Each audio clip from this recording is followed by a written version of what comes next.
కమల, నా చిన్న కొడుకు కొద్ది రోజుల క్రితమే విదేశాల నుంచి వచ్చాడు. తనకు పెళ్లి చేయాలనుకుంటున్నాను. ఎవరన్నా అమ్మాయి మంచి అమ్మాయి ఉంటే చెప్పు. అరే వా, నిశాంత్ విదేశాల నుంచి వచ్చాడా? అయితే తనకు గొప్పింటి సంబంధం చూడాలి. మరి నీ పెద్ద కోడల్లాగా లేనింటి నుంచి కాక కొంచెం మంచి అమ్మాయిని తెచ్చుకో. నన్ను చూడు, గొప్పింటి కోడల్ని తెచ్చుకున్నాను. కట్నంతో పాటు అన్ని సామాన్లు నా ఇంటికి వచ్చాయి. ఈ ఏసీ కూడా అలా వచ్చింది నా కోడలు కట్నంతో. దాన్ని నేను ఇలా హాల్లో పెట్టించాను, అందరూ వాడుకోవచ్చని. ఏమంటావు?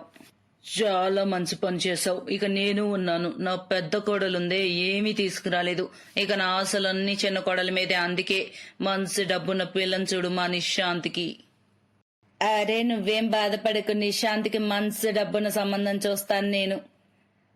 అలా కొద్ది రోజుల తర్వాత ఒకరోజు కమల డబ్బున్న అమ్మాయి సంబంధం నిశాంతి కొరకు తీసుకొచ్చింది.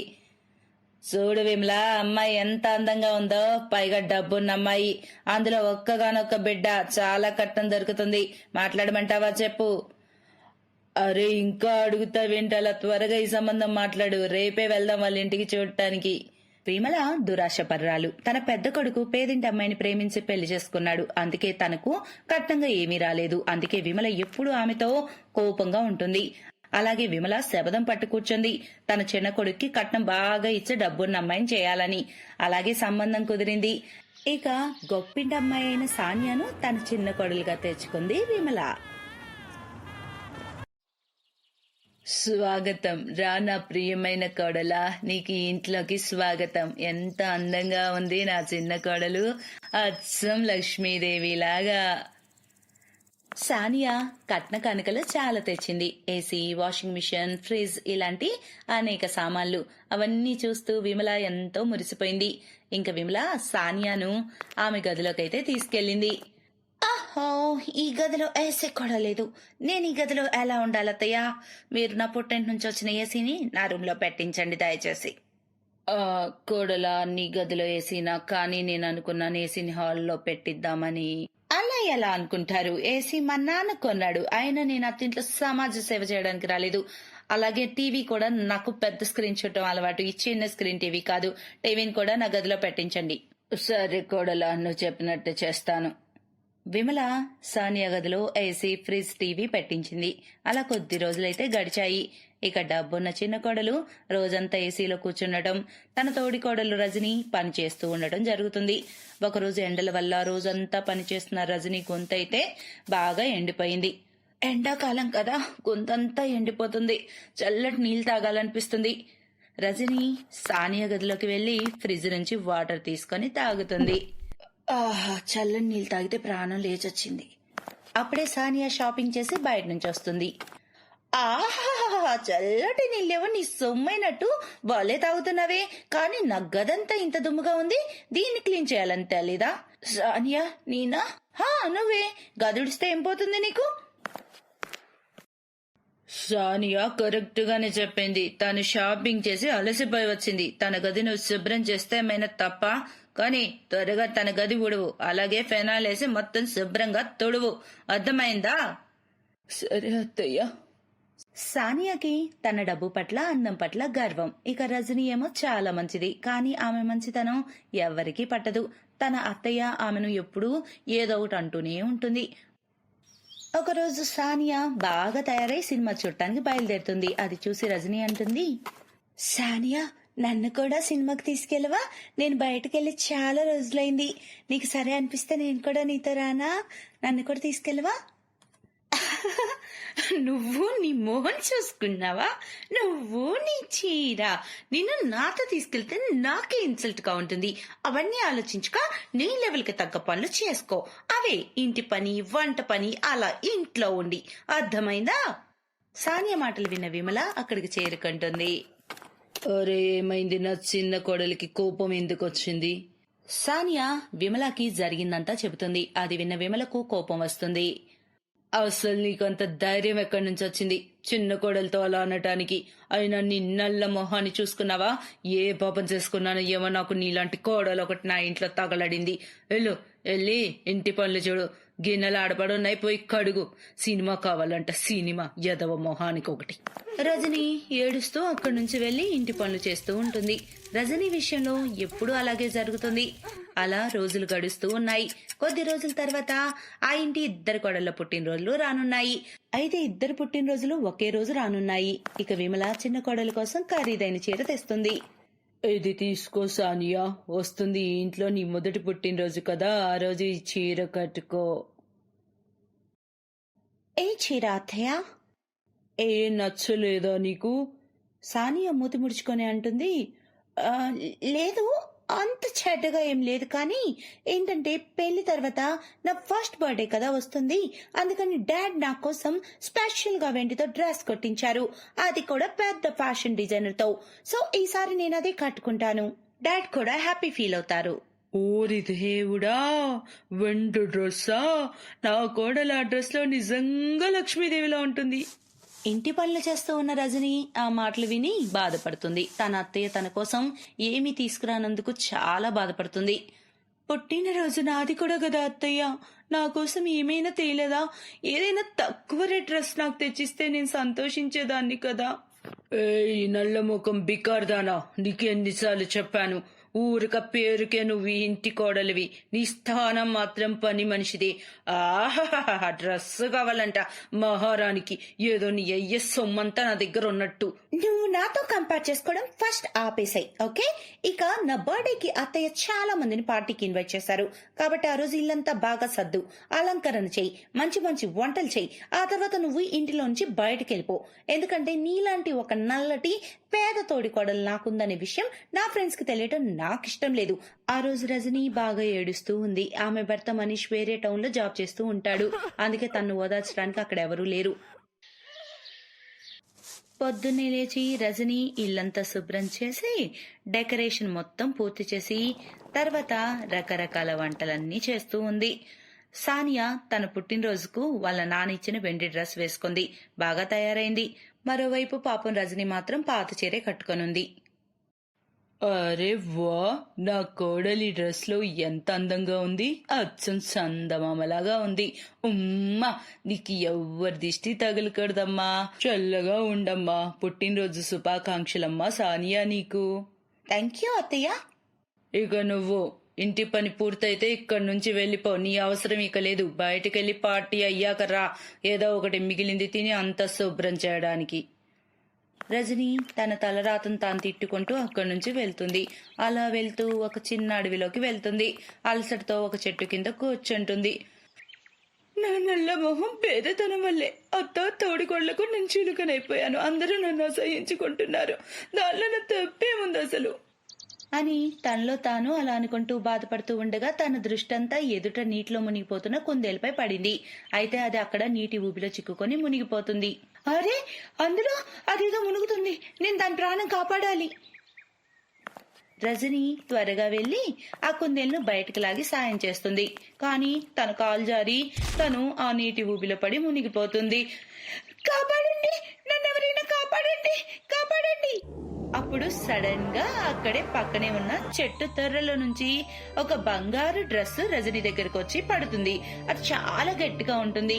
ఇంకా ఆ డ్రెస్ పట్టుకుని రజని ఒడ్డుకొచ్చేస్తుంది. అప్పుడు సడన్ గా ఆ డ్రెస్ మాట్లాడటం మొదలు పెడుతుంది. ఈ రోజు తరువాత నీ జీవితంలో ఎటువంటి బాధ ఉండదు, నువ్వు చాలా మంచిదానివి, నీవు నీ ప్రాణాలకు తెగించి మరీ కుందేలును కాపాడావు, నీకంతా మేలే జరుగుతుంది. అరే, ఏంటి వింత, నువ్వు నిజంగా మాట్లాడుతున్నావా? ఇదేం మాయా? హా, నేనొక మాయా బంగారు డ్రెస్సుని దేవలోకం నుంచి ఇక్కడికి వచ్చి ఇరుక్కుపోయాను.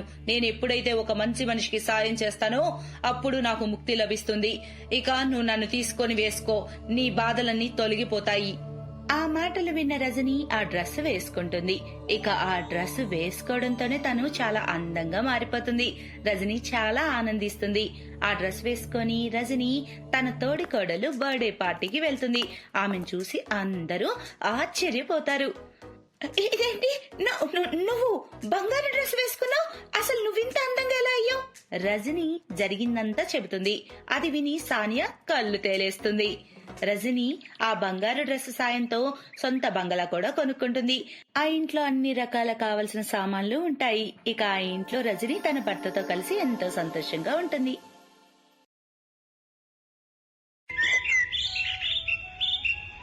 మనీషా ఒక బట్టల షోరూంలో పనిచేస్తోంది. ఆమె భర్త వినోద్ ఆటో నడుపుకుంటున్నాడు. కానీ కొన్ని వారాల క్రితం ఒక యాక్సిడెంటులో తన కాళ్ల ఎముకలకు పెద్ద ఫ్రాక్చర్ అయింది. ఆ కారణంగా తను పూర్తిగా బెడ్ రెస్ట్ తీసుకుంటున్నాడు. కుటుంబం భారమంతా మనీషా పైన పడింది. మనీషా ప్రతిరోజు ఉదయం పనికి వెళ్లే ముందు ఇంట్లో మొత్తం పని చేసుకుంటుంది. తన అత్తా భర్తకు భోజనం వండి వినోద్కు మందులిచ్చి తర్వాత పనికి బయలుదేరుతుంది. ఆ కారణంగా అప్పుడప్పుడు షాప్కు కొంచెం లేటుగా వెళ్తుండేది. ఆ కారణంగా తనతో పనిచేసే ఇంకొక అమ్మాయి సుమన్ తనను చూసి అసూయపడేది. తన ఆ షోరూం యజమానికి లేనిపోనివి చెప్తుండేది. ఏంటి సుమన్, మనీషా కనిపించట్లేదు? సార్, తను ప్రతిరోజూ లేటుగా వస్తుంది.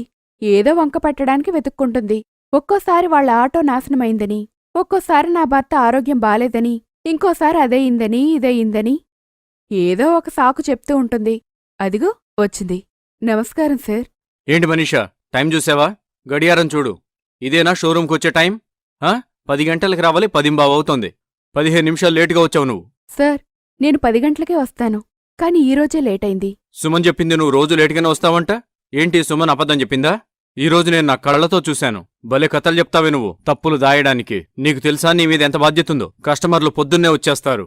సుమన్ ఒక్కతే ఎలా చూసుకుంటుంది?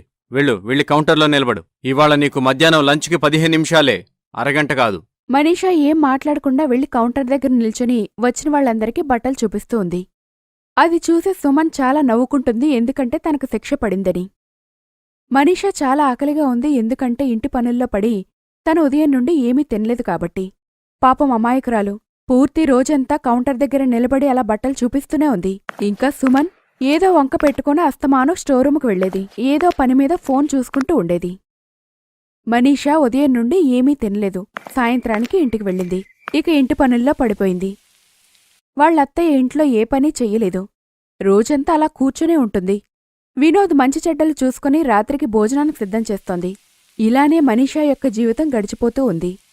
ఏంటి కొడలా, ఈరోజు రోటీ చేయడంలో చాలా ఆలస్యమవుతోంది.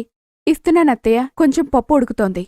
నీకు తెలుసు కదా నేను రాత్రికి మందులు వేసుకోవాలని. నువ్వింత ఆలస్యంగా భోజనం వండితే నేనెప్పుడు మందులేసుకోవాలి? కొంచెం ఆలోచించుకోడలా. మనీషా కొంచెం నీళ్ళివ్వు. హా, తెస్తున్నాను. ఈ విధంగానే ఇంట్లోనూ బయట పనులతో మనీషా జీవితం గడిచిపోతోంది. కాని ఒక భయంకరమైన పరిస్థితి మనీషాకి రాబోతోంది. దాన్నుంచి ఎటూ తప్పించుకోలేదు.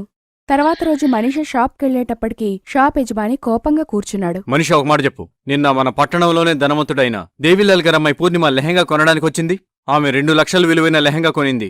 ఆ లెహంగా గురించి నేను నీకు నిన్న ఇక్కడే చెప్పాను. అది ఫినిషింగ్కి వెళ్తుంది, జాగ్రత్తగా పెట్టు అని. మన షోరూంలో ఆ లెహంగా పీస్ ఒక్కటే ఉంది. అది పూర్ణిమ గారికి నచ్చింది. నీకు తెలుసా, ఆ లెహంగా ఒకవైపున చిరిగిపోయింది. సీసీటీవీ కెమెరాలో చూస్తే అందరికంటే చివర్లో దాన్ని సర్దింది నువ్వే. మర్యాదగా చెప్పు, ఆ లెహంగా ఎలా చిరిగింది? ఎందుకంటే అందరికంటే చివరిగా షోరూం నుంచి వెళ్ళింది నువ్వే. లేదు సార్, నాకా లెహంగా గురించి ఏం తెలీదు, నన్ను నమ్మండి. నేనిప్పుడు ఏమి విన్ను. సాయంత్రం 6 గంటల దాకా టైం ఇస్తున్నాను నీకు. నువ్వు ఈ లెహంగాని సరిగ్గా బాగుండేలా చేసిస్తావా, లేదా 2 లక్షల మొత్తం నువ్వే ఇస్తావా? నాకు నష్టం జరిగింది కదా, వెళ్ళిక్కడ్నుంచి. నువ్వు దాన్ని సరిచేసుకునిరా, లేదా డబ్బులు తీసుకురా, లేదంటే రేపొద్దున పోలీసులు మీ ఇంటికొస్తారు. మనీషా బాధతో ప్రాధేయపడుతున్నా ఆ షాప్ యజమాని అస్సలు కనికరించలేదు. మనీషా ఏడుస్తూనే ఇంటికి వెళ్ళింది. అప్పుడు తన చూపు రోడ్డు దాటుతూ కనిపించిన ఒక పెద్దావిడ మీద పడింది. అప్పుడొక వ్యాన్ తన ఎదురుగా వస్తోంది. మనీషా వెంటనే ఆ వృద్ధురాలిని అక్కడి నుండి పక్కకు తప్పించింది. అమ్మా, జాగ్రత్త, లేదంటే మీకు దెబ్బ తగులుతుంది. కృతజ్ఞతలమ్మా, చల్లగా ఉండు. ఏం చెయ్యను, కళ్ళు కనిపించవు కదా, అందుకే ఏమొస్తున్నాయో నాకు కనిపించట్లేదు. అమ్మా, మీ చేతి నుండి ఇది పడిపోయింది, ఇదిగో తీసుకోండి.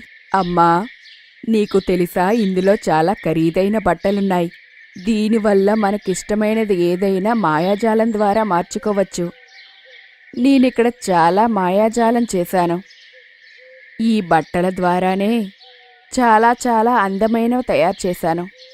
కానీ నా వయసుతో పాటుగా కళ్ళు కూడా అలాగే అయిపోయాయి. కానీ నేనలా అనుకోలేదు, నా వృద్ధాప్యం కారణంగా ఎవరైనా దీనిని దొంగిలిస్తారు అని. అందుకే ఈ సంచిలో బంధించి నా కూడా పెట్టుకుంటున్నాను. కానీ నాకు తెలిసి నేనింక ఎక్కువ కాలం జీవించలేను. ఇంకా నాకు ఇక్కడ ఎవరూ లేరు. అందుకే నేను దీన్ని నీకివ్వాలనుకుంటున్నాను. దీని సహాయంతో నువ్వేదైనా తయారు చేసి అమ్ముకోవచ్చు. ఇంకా నువ్వు సొంతంగా వ్యాపారం పెట్టుకోవచ్చు. అమ్మా, ఈరోజు మీరు నాకు నిజంగా భగవంతుని రూపంలో ప్రత్యక్షమయ్యారు. ఈరోజు మీరు దాన్ని నాకిచ్చి చాలా సమస్యల నుండి నన్ను బయటపడిస్తున్నారు. మీరు నాతో ఎందుకు రాకూడదు? నేను మిమ్మల్ని నా దగ్గరే ఉంచుకుంటాను. లేదమ్మా, నేను ఈ వయసులో చాలా పెద్దదాన్ని. నాకు తీర్థయాత్రలు చేయాలనుంది. అందుకే నేను ఆ దేవుని పాదాల వద్ద నా ఆఖరి రోజులు గడపాలి అనుకుంటున్నాను. ఇది చెప్పి ఆ పెద్దావిడ మనీషా దగ్గర నుంచి వెళ్ళిపోతుంది. మనీషా దాన్ని తీసుకుని ఇంటికి వెళ్తుంది. కానీ కొంచెం కంగారుగా ఉంది. తను నిశ్శబ్దంగా తన గదిలోకి వెళ్లి ఆ వస్త్రాన్ని కింద వేసి చెప్తుంది. మాయాజాలపు వస్త్రమా, నేనే విధమైన లెహంగా కావాలనుకుంటున్నానో అది నా ఎదురుగా ఉండాలి. చూస్తుండగానే మనీషా కోరుకున్నట్లుగా ఆ లెహంగా ఎదురుగా వచ్చి నిలబడింది. ఏదైతే షోరూంలో మాయమైందో మనీషా సంతోషంతో చాలా ఆశ్చర్యపోయింది. దీంతో తన సమస్యలన్నీ తీరిపోతాయి. తను చాలా చక్కగా ఆ లెహంగాను మడతపెట్టి షోరూంకు వెళ్ళింది. ఆ లెహంగా పరిస్థితిని చూసి షోరూం యజమాని చాలా ఆశ్చర్యపోయాడు. తను తిరిగి ప్రశ్నలు వేయడానికి ఎటువంటి సాకు దొరకలేదు. సార్, నేను మీ షాపులో పనిచేయడం లేదు. ఎక్కడైతే నమ్మకం లేదో అటువంటి చోట పనిచేసి ఉపయోగం లేదు. నన్ను క్షమించండి. మనీషా ఉద్యోగం వదిలేసి ఇంటికొచ్చింది. మనీషా వస్త్ర సహాయంతో చాలా అందమైన లెహంగాలను తయారు చేస్తూ ఉంది. నగరంలో పెద్ద పెద్ద షాపులకు అమ్ముతోంది. లెహంగా చూడ్డానికి చాలా బావుంది. ఇంకా వచ్చిన వారిని చాలా ఆకట్టుకుంటున్నాయి. ఆ నగరంలోనే కాదు, ఆ చుట్టుపక్కన ఉన్న నగరాల్లో కూడా మనీషా లెహంగాలను అమ్ముతోంది. అది చూసి తన భర్త, అత్త చాలా సంతోషపడ్డారు. మనీషా వస్త్రం గురించిన సత్యాన్ని ఇంట్లో అందరికీ చెప్పింది. ఏ షోరూంలో అయితే మనీషా పనిచేసేదో ఆ యజమానికి నిజం తెలిసొచ్చింది. సుమనే అసలైన దొంగ అని, తను తెలిసే ఆ లెహంగాను పాడు చేసిందని. అందుకే ఆ యజమాని తనను ఉద్యోగం నుండి తీసేశాడు. ఇంకా మనీషాని క్షమాపణ కోరాడు. మనీషా అతన్ని క్షమించింది, కానీ అతనికి లెహంగాలను నమ్మడం లేదు. దానితో అతను చాలా సిగ్గుపడి అక్కడి నుండి వెళ్ళిపోయాడు. చూస్తుండగానే మనీషా వినోద్ని చాలా మంచి హాస్పిటల్లో జాయిన్ చేసింది. తను కూడా బాగుపడ్డాడు. తను కూడా మనీషాతో సహా తన వ్యాపారంలో భాగమయ్యాడు. చాలా పెద్ద పెద్ద ఫ్యాషన్ కంపెనీలకు మనీషా లెహంగాలు నమ్ముతోంది. ఉండగా ఉండగా మనీషా చాలా పెద్ద వ్యాపారస్తురాలైంది. ఈరోజు ఏదైతే తన భర్తకు, అత్తకు సంతోషాన్నిచ్చిందో అలాగే ప్రతిరోజు ఇవ్వడానికి ప్రయత్నిస్తోంది. అందుకే స్త్రీని లక్ష్మితో పోలుస్తారు. అది మనీషా నిరూపించింది. Best buddies. హలో ఫ్రెండ్స్, ఈ వీడియో చూసినందుకు మీకు ధన్యవాదాలు. ఒకవేళ మీకు ఈ వీడియో నచ్చినట్లయితే దయచేసి లైక్ చేసి సబ్స్క్రైబ్ చేయండి మరియు ఈ వీడియోపై కామెంట్ చేయండి. ఇంకో విషయం, షేర్ చేయడం మర్చిపోకండి. ఇలాంటి మరిన్ని వీడియోలు మీరు చూడాలనుకుంటే కిందనే ఉన్న బెల్ బటన్ని నొక్కండి. చూస్తూనే ఉండండి